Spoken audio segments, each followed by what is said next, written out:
from Vernon Subutex, Volume 1, by Virginie Despentes, published by Maclehose Press in the UK and by Farrar Strauss in the US. This is from the first volume of Virginie's sprawling epic of Paris in the late 20th, early 21st century.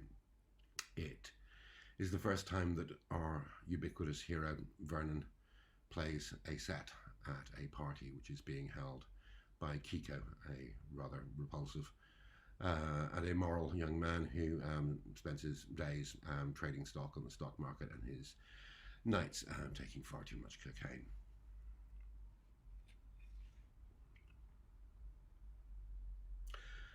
The party cranks up another gear. You can feel it. It's buzzing, buzzing, buzzing. Janet Jackson all night. There's a lot of sucky-fucky going around in the corners. It's cosmic and it's crass, but just the way he likes it.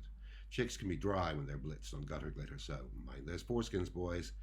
He tweets this. Too bad for the guys who've been cut and whose pricks can't feel anything.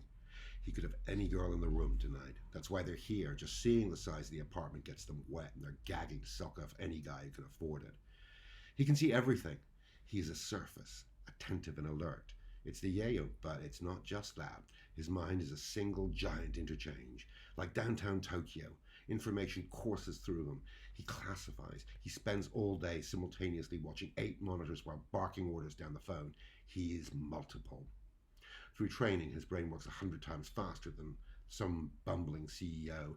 The average bank manager's like some guy scaling a mountain on the back of a donkey while he's riding a rocket 3 times around the world every day, and his giant strides just don't take him round the world from market to market. They take him to its very core, sifting information, finding points that match, connecting them, transmitter, receiver, intergalactic sorting office, plugged into world time. In a Sicilian village or an Indian megalopolis, in the frozen tundra of the Amazon rainforest, everywhere functions on market time. Our advantage is speed. Ubiquity is our gift. The meteor moves too fast for anyone to alter its trajectory. It's all about intuition. Kiko can sense time. He's the big hand on the watch in global time. He's the swiftest, the strongest. It's nothing to do with the drugs. He's in control. Yeah, a quick bump first thing in the morning and he's off and running. No more hits until he takes a break at 2 p.m. His first line. He's in control. During the day, he takes only what he needs to keep riding the gnarly wave. He never spins out. He's an exceptional surfer. He's worth this apartment. He's worth all these honeys shaking their asses in his living room. He's worth the drugs. He's worth the Berlutis. He's a fucking wolf. His concentric part is rising. Anyone would give anything to be in his shoes. Shit. A Trent Muller remix of Presley at this precise moment. It's the perfect piece of mixology. It's savage. The babes love it. They can swivel their hips. This guy's a fucking genius. Kiko loves them. They're kindred spirits. In his business, Kiko's a virtuoso. He rides the comet. The comet is his body. He hears the blood pumping in his temples. The sound of his blood throbbing, throbbing. It's good, powerful. Even the people who pretend to be modest do it because they're bitter. Just because they can't be like him. If they don't get to taste the soup, they try and spit in it, but if someone passed them the bowl, they'd change their tune. No one likes a loser. He nearly tossed the old bastard Vernon out on his arse. It's one of his pet hates when people bring someone round who has no business being in his place. He nearly lost his rag with Gael when she showed up with this fucking tramp, this piss-poor excuse about not having his gear. He even had to lend the guy a t-shirt. Kiko had glared at Gael, but she shot him that look she always gets to him. The look of an old hand who knows what she's doing. And God, she was right. This guy is sick. He may not have looked like much standing in the living room in the cold light of day, but bent over his playlists right now, the look almost works. He hardly moves. Tough guys don't dance, but he's at one with the music.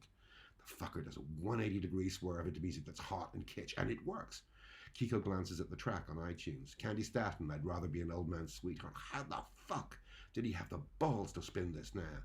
Exactly the right tune. Just the thing to get the babes warmed up despite the coke. Top night. Never met a guy like this. How did a guy like you end up poor? How come you're still some filthy bum? Then again, the guy probably grew up eating peanuts off paper plates, a life fueled by frozen crepes and meat pumped full of antibiotics. The cultural habits of the poor make he could want to puke. He imagines being reduced to such a life, over-assaulted food, public transport, taking home less than 5k a month and buying clothes from a shopping mall, taking commercial flights and having to wait round in airports, sitting on hard seats with nothing to do, no newspapers, no drink, being treated like shit and having to travel in steerage, being a second-class scumbag, knees jammed against your chin, neighbours' elbows digging into your ribs, skewering aging cellulite-riddled meat, finishing the working week and having to do the housework and the shopping and checking the prices of things to see if you can afford them. Kiko couldn't live like that. He'd rob a bank. He'd put a bullet in his head. He'd find a solution. He would not put up with it. The fact that other people do means that they deserve it. Guys like him couldn't live like that. What have the rich got that the poor have not? They're not content with what they're given. Guys like him never act like slave. He stands on his own 2 feet, come what may. He'd rather die on his feet than kneel. People who want to allow themselves to be subjugated deserve to be subjugated. This is war. He's a mercenary. When you fall on the front lines, you don't run crying to someone. You're here to fight. 3 days ago, when Kerviel was asked in an interview on TV, did you realize what you were doing when you were speculating in commodities? The kind of bullshit question that comes from a guy who doesn't realize that that's the job. Kiko just fell about laughing. Do you really think we time to inspect our own arsehole to check whether it's clean? Who's the strongest, the fastest? That's the only question. As soon as you know the answer, you go for it. You get guys belly aching about the markets. They bring Kerviel on and they want him to say it was all his fault. Why don't you ask the real questions? Who sells these shows? They are the masters of the universe. Ask yourself what Google is doing instead of bleating about why you don't understand the industry. 12 trains late, gentlemen. Who comes up with the algorithms? That's the important question.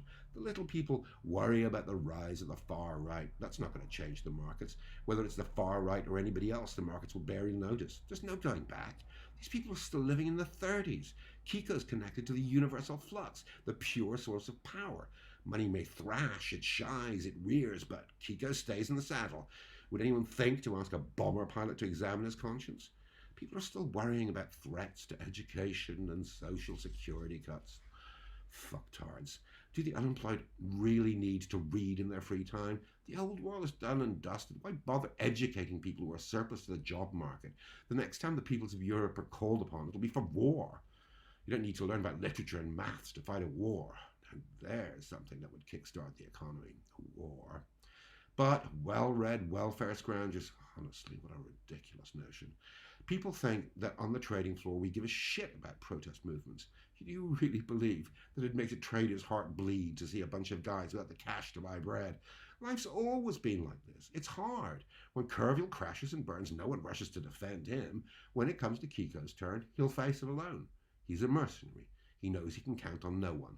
In a war you have to win, to survive, to have the proper tools, the right algorithm. The rest is